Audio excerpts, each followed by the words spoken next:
Bom dia, pessoal. Boa tarde, boa noite, boa madrugada para vocês que estão agora dispostos aí a estudar a nossa disciplina de Química 1, né? Uma das nossas primeiras aulas que vamos tratar agora é sobre a natureza da matéria, certo? Mas por que essa primeira aula, a natureza da matéria? Vamos dar uma revisadinha no que nós vimos no semestre passado? Olha, estamos estudando, vamos lembrar aqui, estamos estudando química, certo?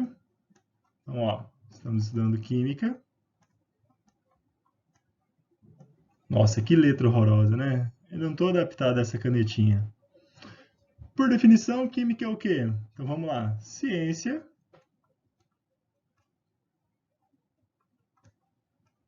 Essa ciência, se a ciência tem que estudar alguma coisa, então, no caso da química, estudamos a matéria,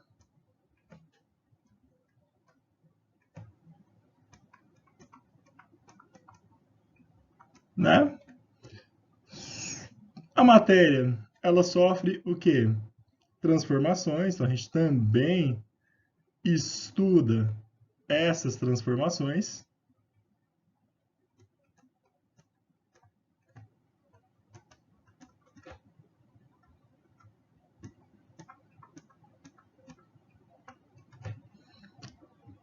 Para ela se transformar, não é do nada que isso acontece, né? Para ela se transformar, ela precisa de energia. Então, estuda a matéria, as transformações que essa matéria sofre e também as energias envolvidas nesses processos aí, ok?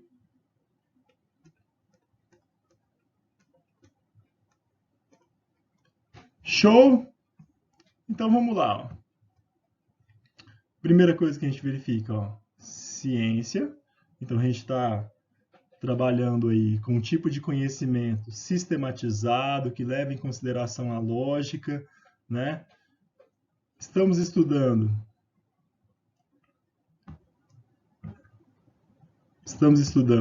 a matéria.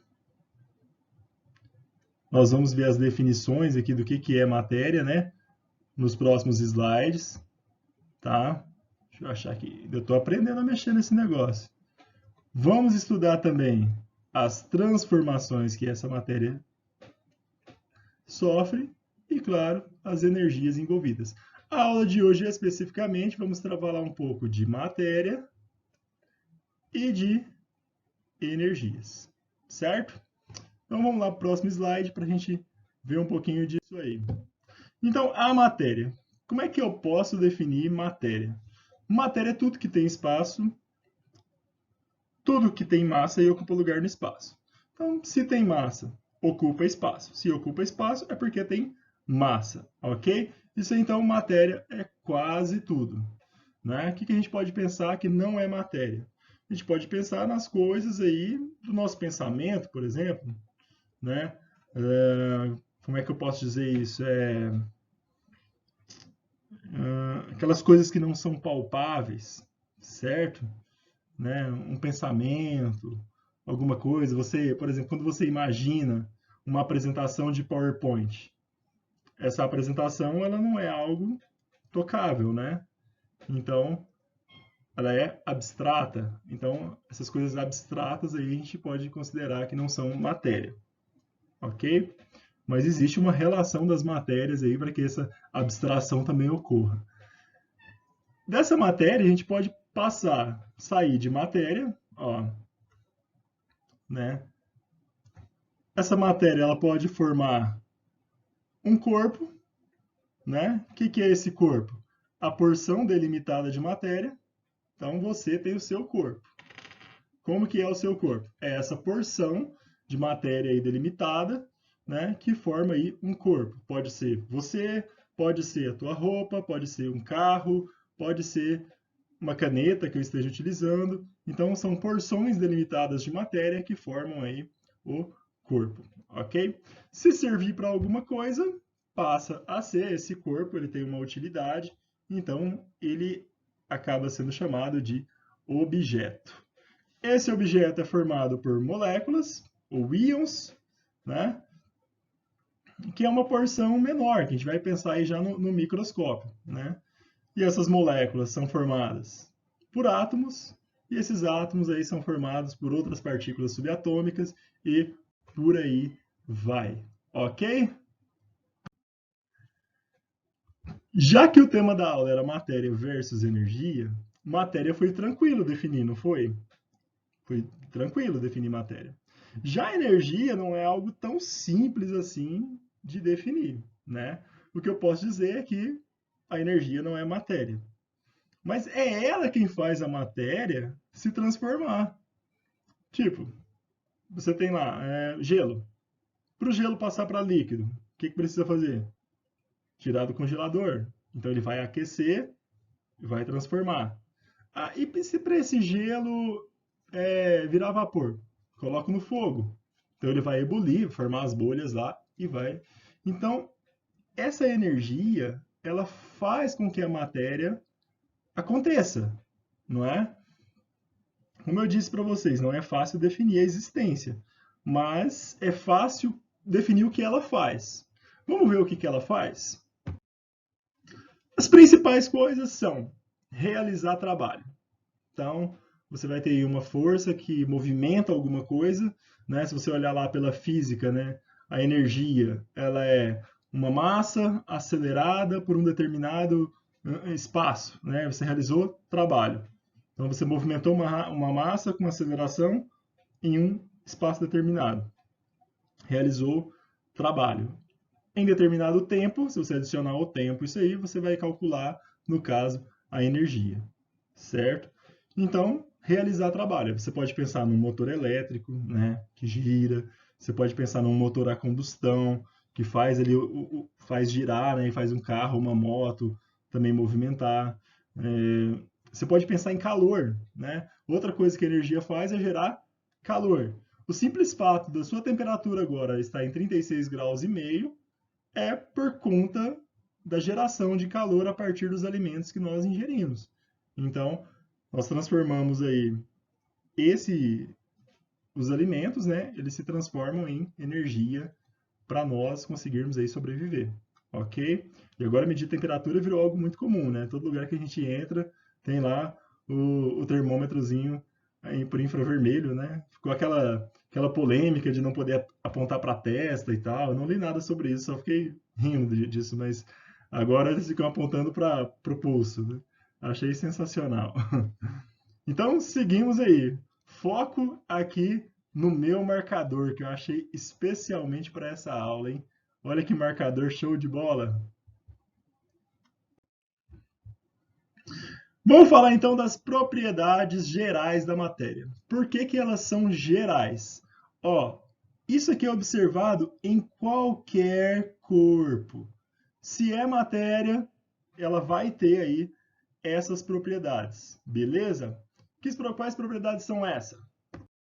Primeirinha, extensão. O que que é extensão, professor? Claro, é extensão. Não, parente, não é essa não. Extensão é o tamanho que esse corpo tem, o volume que ele ocupa, beleza? Inércia.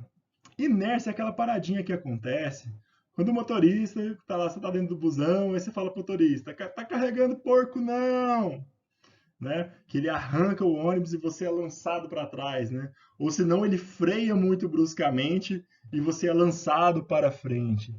Porque a inércia, ela é o quê?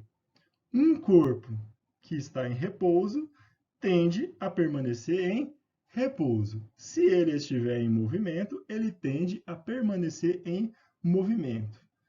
Por conta da inércia, é razoável que nós utilizemos cinto de segurança, né? Porque você está lá a 80 km por hora no seu carrinho. De repente, bate o carrinho.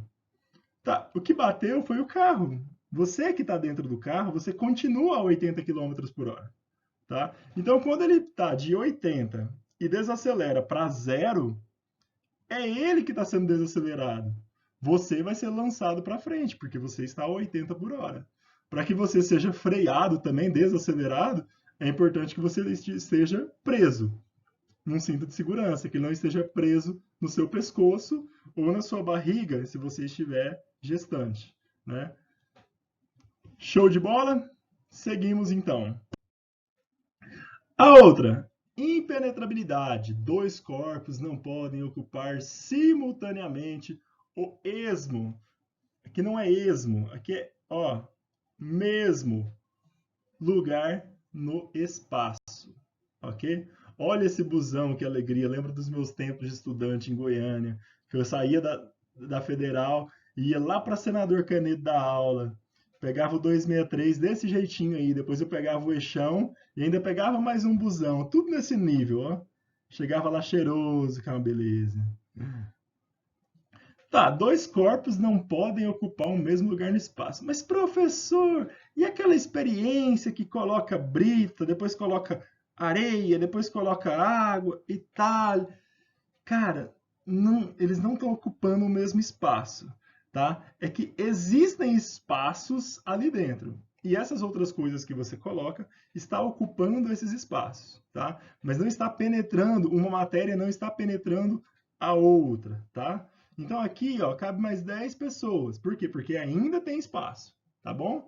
Não é porque eles vão ocupar, vão tomar o espaço um do outro, não. E outra questão também, pelo fato de caber mais 10 pessoas, é porque se apertar mais um pouquinho, vai comprimir. Aí cabem mais 10 também, tá? Nesse busão aí cabe mais 10 tranquilo. Passou o busão. Então vamos entender isso aí melhor. Quando eu disse para vocês que existe espaço dentro da matéria, é isso aqui que eu quero dizer. Quando a gente estava lá, ó, naquele esqueminha de matéria, né? Aí, essa matéria, uma porção de matéria, eu tenho um corpo, e esse corpo ele é formado por moléculas, íons, ou então, né, indo mais à frente ainda, por átomos, certo? Esses átomos, olha só, eles ocupam o espaço, mas existe espaço entre eles, olha só. Então aqui, ó, principalmente os sólidos, o que é mais fácil de comprimir? Um gás ou um líquido?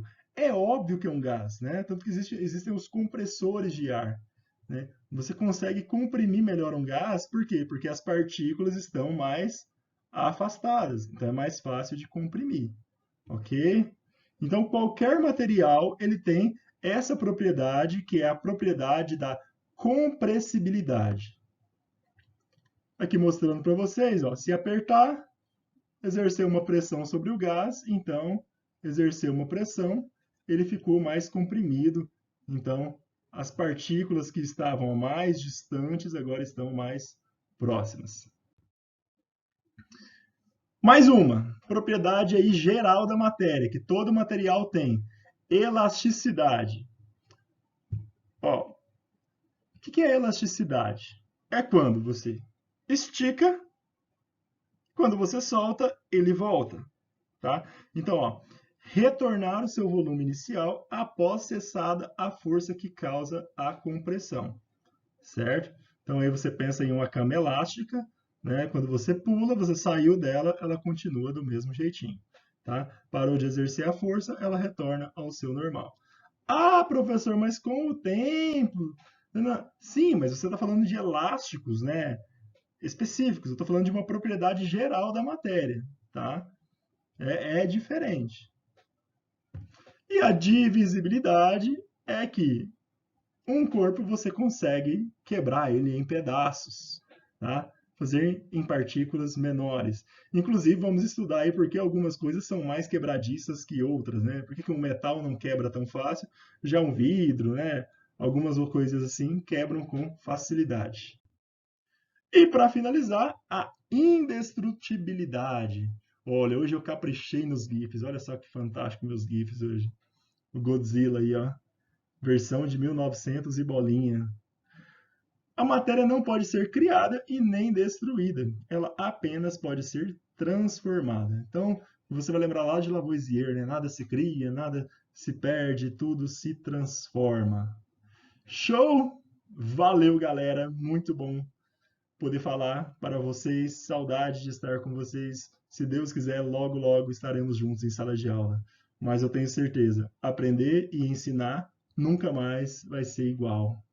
Valeu!